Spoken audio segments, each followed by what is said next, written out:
what the IMF has recently said guarantees the commitment to the Pakistan, fulfillment of the commitment they have made to the Pakistan under this program. My personal belief is that yes, it has actually happened, and things are in order. And you must have seen in the last 2 3 days. What I'm saying that the Pakistan's position as far as the IMF and rollover is concerned, that has been sorted out. But that doesn't mean that Pakistan is totally out of the problems as far as the foreign currency is concerned, because our reserves are less than $10 billion, and 1.2 billion will not make a big difference. The 2023, which is the following year, there will be problems in the Pakistan's financial position as far as the current account is concerned, if we do not manage our current account at negative not more than $7 to $8 billion. If in 2023 we exceed the current account deficit of 10, rather 7 or 8, then we will be in problem. Even that amount of 7 or 8 is a very precarious sum. So it will not be correct to say that Pakistan is out of danger as far as the current account is concerned. Yes, there is some support which was there for the current position that has been dissolved, which is actually the rollover of the balance. But the inherent problem still continues, and they will continue to arise unless we correct our position for 2023. For the correction of our problem, we have to actually deal with two things. First thing is that we have to reduce our energy bill. Either we reduce our consumption, or there is an international price down by which brings the balance of the energy consumption down by 5 to 6 billion rupees. Secondly, what we have to do is that we have to curtail the hawala which is being done in the Pakistan, whereby our actual remittances are reduced by that amount. My personal view is that there is a big hawala of something like 20 billion rupees in Pakistan, whereby the money which should have come to Pakistan is not coming because of hawala. That has to be stopped, and that has to be reduced to 10. You can never bring the hawala to 0, but you can obviously reduce the amount of hawala to 10 to something. So that difference of 10, that will not arise. You will not see in the books, but that will arise, and that will you see that this remittances will increase, and the hawala thing, which is actually in between, that will be reduced. So that will be the Pakistan's only stance, and I think that movement against hawala has started. We have to tackle the same companies and things like that, and I think that step which was needed has already started happening. And if they don't do it, there will be problem. The rupee movement is very important to all of us. We are all emotional about the rupee movement, and you go to a shop, and if things get expensive, the shopkeepers tell you that the rupee has gone berserk, so that's why things have gotten expensive. So it matters to everyone, right? And of course, petroleum imports, energy imports, vehicle imports, phone imports, everything. It makes inflation difference in the country. So it's important. Look, right now, the rupee decline is largely a function of two things. One, the delay in IMF, which caused the liquidity crunch in the country. What do I mean by that? What I mean by that is that the foreign fund flows, which are a lifeline to Pakistan, whether that's by the multilaterals, whether that's the IMF funds, whether that's the bilateral funds, whether that's the funds that we get from the exporters and remitters, all kind of went into a shortfall because conditions of the IMF were not happening, and this has created a supply shortage of dollars, and thus created a liquidity event that you are witnessing in Pakistan. And of course, Pakistan is now in a market-based exchange rate. And that's simple to understand. It's a supply and demand issue, or largely led by a current account deficit, which had risen to quite a high level of $17.4 billion in the whole of FY22, or it was $2.3 billion alone in the month of June. That has created a sentiment where people want to hold on to dollars. That sentiment reversed by the conditions that I told you reversed. So either those conditions keep reversing. Number one, we go to the fund, we sign the fund with the board by the end. We control our current account deficit. That means that our petroleum imports especially have to go down, and our imports that we have curbed have to remain in a band of, I think, $5 to $6 billion and not touch the 7 billion. Our exports have to remain stable, which have fallen in July, and our remittances have to keep good. So if we keep these fundamentals strong, the rupee would move both ways, as it should in a market-based exchange rate. And what do I mean by that? I mean it should go down as it did when our fundamentals, when our sentiment, and when our liquidity event that is taking place in the country happened. As soon as we are starting to rewind these events, the rupee has gained strength. My sense is that these things will rewind in the coming days, and liquidity will ease. Pakistan's reserves would start to pick up. And the bailouts would be there, the funding would come in, the pressure on the rupee would likely go down, and the rupee's strength of moving both ways would be quite seen. Even right now, as we talk, the rupee is stronger. And also remember that some good news is that I was just looking at the crude, the Brent picture. It is hovering around $93 a barrel. So it would also impact that our import bill likely would be more sustainable. The problem which is basically there, okay, there is no proper economist in Pakistan who can decide what is the real value of Pakistan rupee. I am not an economist. The people who are the economists are interested now in politics. They are not giving the right picture. My fundamental question is that at the present point of time, what is the right price of dollar in Pakistan? And what is the difference between the right price and the actual price, and what is the speculation element? My personal study, whatever less or more I have got, I think the real price of Pakistan dollar at the moment is 190 to 195 rupees. That is why I am saying this is sustainable. So right price of Pakistan dollar, purchase parity, and all the factors that you take into account while determining the exchange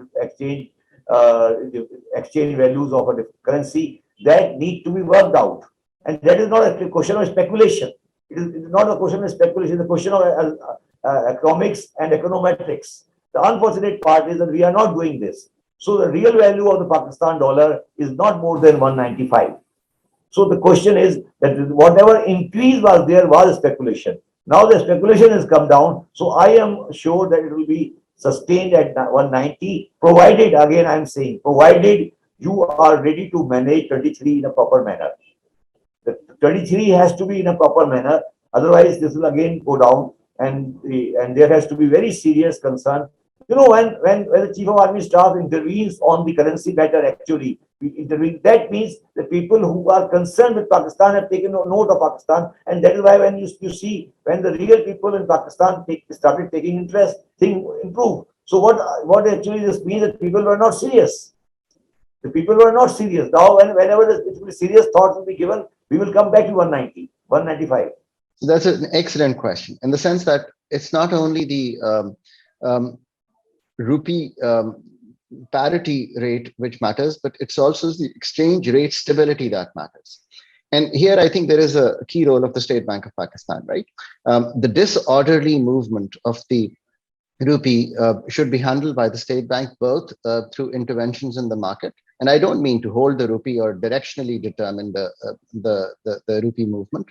What I mean very clearly is the disorderly movement that happens. Here we have been constrained by the fact that we are in an international monetary fund agreement. And when you are in an international monetary fund agreement, the interventions have to be very limited. And also by the fact that it didn't have the ammunition, right? Your foreign exchange reserves hovering under $9 billion for the past some weeks didn't give you that ammunition. The second is the administrative actions, which also, they have started taking, as I've noticed, to ensure that the policies that allow the exchange rate markets to function are fully implemented and clearly seen to be implemented. This is important for businesses as they make decisions based on the exchange rate stability or how you see. So disorderly movements have to be curbed, but directionally, the fundamentals determine the movement of the rupee. But you also have to remember that a large part of our petroleum bill, which went somewhere above $20 billion in FY22, is coming from the fact of the heightened global commodity prices.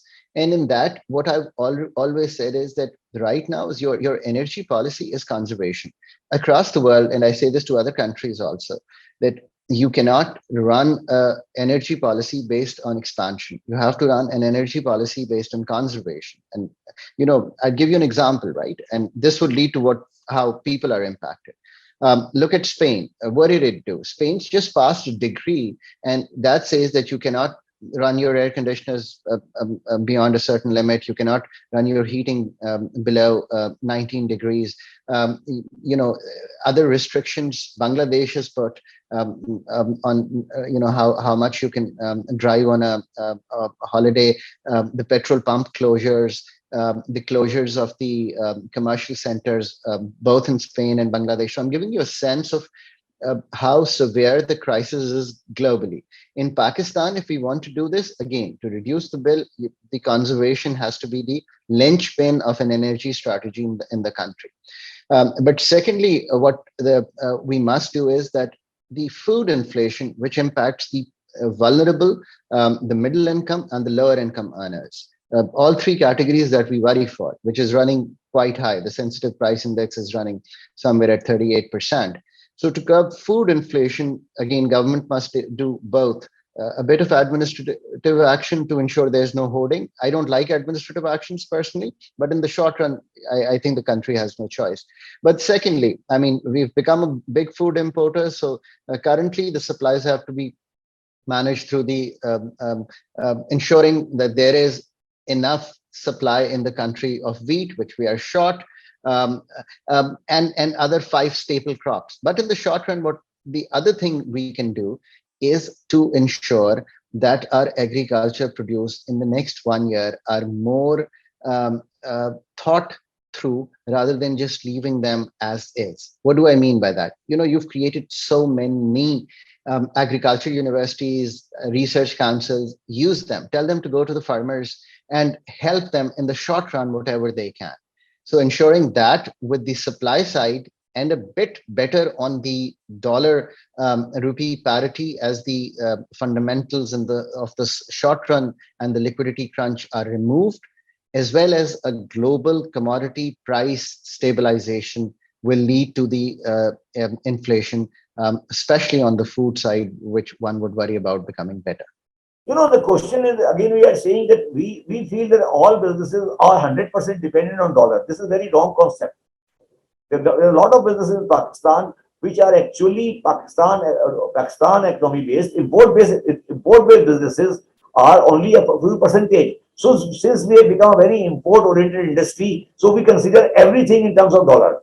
So there are many industries and a lot of the small scale and everything, they are working on a Pakistan basis. The raw material is Pakistani, their manufacturing facilities are Pakistani, the labor is Pakistani. So we take too much importance on the dollar value because we are basically a trading nation. So once this trading nation mindset is out, we will be okay. So everything is not dollar. If I am running packages limited, my raw material is Pakistani. If I am running a textile mill where the cotton is not imported, I am a Pakistani mill. I am spinning is Pakistani. My labor is Pakistani. My cotton is Pakistani. So what is it? That has to do with dollar. So we have to get out of this import-oriented dollar mindset. Once you get out of the dollar mindset, then you will be okay. And if the import-oriented business are in problem, then it's not good. But it is good in one sense that you are actually promoting import substitution. When the people with the import business will be in problem, then what will happen? Naturally, there will never be a vacuum. This gap will be filled by the people who are actually import substitution. So there is a positive side of this downfall also, that if the imported business becomes difficult. For example, take the case of shaving cream. Take the case of shampoos. Take the case of soaps. If the soaps are not available and imported soaps are not available, what will do? You will use the Pakistani soap. So the question is that this thing has got a negative side, but it's got a positive side also. So this will basically assist in de-dollarization of Pakistan. We see that everything is imported, everything is not imported. Our 70% of people are using the food and things which are locally produced. So that's the whole point. If you want to eat the Danish butter, then it's your problem, not my problem. You have to use the Pakistani butter, that's all. So the question is that if Pakistan, when we say the dollar is high, the Pakistani businesses are problem, yes. From the energy side, yes, they are a problem. But from some other side, it is not as problematic as people see. So there has to be a de-dollarization of the economy, and we have to go for import substitution because we are too much import based, and our mindset is all that if the dollar goes up, then my business is bad. It's not like this. It is not like exactly like this. Yes, it will depend on how much component of a product you sell is the dollar amount. What is the percentage of the total value product in Pakistan? How out of that, how much is the imported product? Yes, our basic problem is only one. Our basic problem is that our energy is 70% plus imported. That is our problem. If that problem is sorted out, then everything is sorted out, actually.